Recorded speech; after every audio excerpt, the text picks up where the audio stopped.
How to curl your hair with a curling tong. We're going to start by prepping the hair with some heat protection spray and allowing that to dry.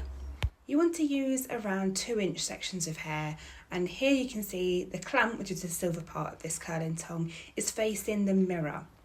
We're going to insert that hair around 2 to 3 inches away from the scalp and very gently pull down before wrapping that hair around the barrel of the tong. Releasing the clamp very so gently so you can move the hair down once again before wrapping back around the tong towards the roots. Release the clamp, pull down, wrap again, and continue this process until you've left around 1 inch at the ends.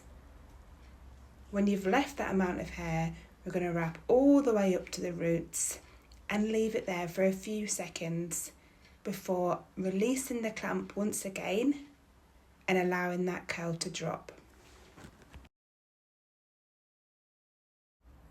So I'll show you again just here. So the hair has been inserted into the clamp with the clamp facing the mirror, and then I'm gently releasing the clamp so I can pull down gently on that hair before wrapping it up around the barrel, releasing the clamp, pulling down, wrapping around the barrel, and continuing that process. Always make sure you're leaving enough room at the scalp so that you don't actually burn yourself or burn your client, and then continue that process. So insert the hair, release the clamp gently so you can pull down like I'm doing now, and then you're going to twist that hair around the barrel before releasing the clamp again very gently to allow you to pull away a little bit more. So each time you're curling more and more hair.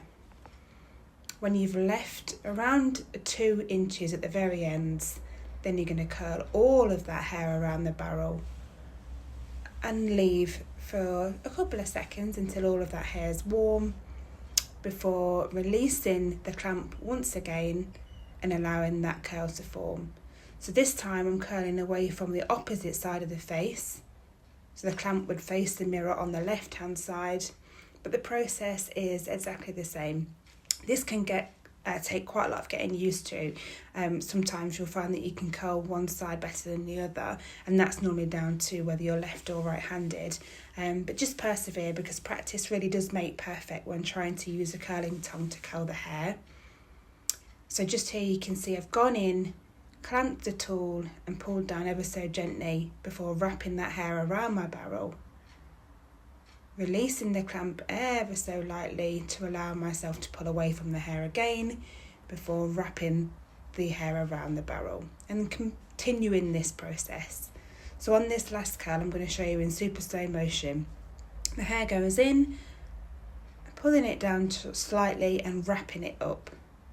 Pulling it down slightly, wrapping that hair back up. Releasing the clamp, pulling it down again. And wrapping all of that hair up now because we've reached the end, because the front's a little bit shorter. Leaving there for a few seconds before very gently opening the clamp one last time to allow that hair to fall. And then we're going to leave all of our curls to completely cool just for a couple of minutes before moving on. So grab yourself what I'm using here is a vent brush, a comb and some hairspray. And we're going to very gently brush out these curls.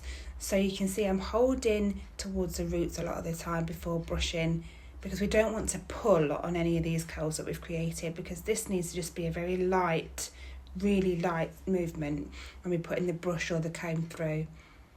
So I'm using a spritz of hairspray, and you can see I'm brushing quite gently and quite slowly, and this is to allow those curls to really form. So you can see here I've now switched to a comb. I'm brushing down and spraying with hairspray all the time to make sure those curls really sit in place. And this process you're just going to keep doing over and over again until you achieve your desired look.